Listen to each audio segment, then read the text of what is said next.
A reflection for this weekend. As I was processing to the altar with the 6 other deacons to be ordained to be priests, the choir sang with all gusto a song familiar to all aspirants to priesthood in Syro Malabar Church. I remember clearly how elated I was to hear them singing praises to the exalted position of priesthood.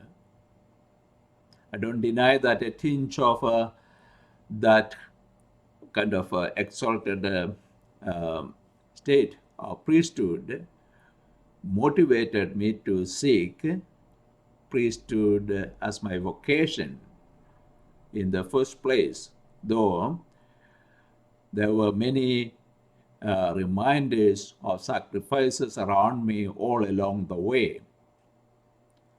In the Gospel of Mark, Jesus reminds his disciples 3 times of his impending suffering and death as a ransom for many.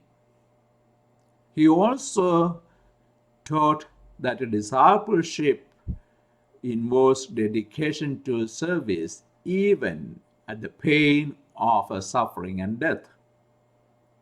You think the disciples got the message and understanding with that? Not always.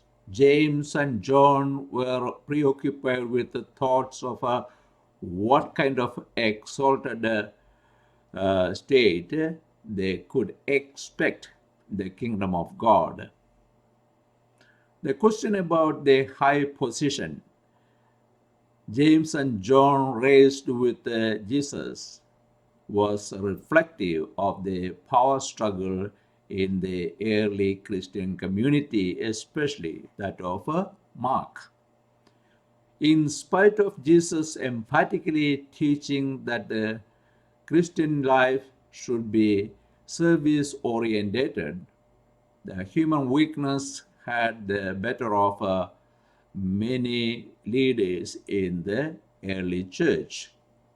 The struggle between the craving for high position and the service mindedness has been an ongoing problem in the church.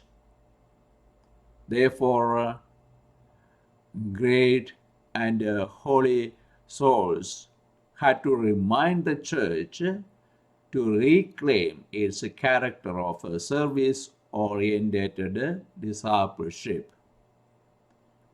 Saint Teresa of Avila, whose feast was on last Friday, is remembered for reforming the Carmelites to be service-oriented than comfort-seeking. Through radical poverty, Saint Francis of Assisi promoted service as the character of Christian discipleship. Our own Holy Father, Pope Francis, in 2013, recalling a favorite imagery of a pastor, urged priests to be shepherds with the smell of the sheep, grounded in the situation of their flock. This reflection on Mark chapter 10 verses 35 to 45 is primarily relevant for the pastors and the leaders of the church, but also is applicable to all disciples of Christ. The conclusion, therefore, is the same as last week's.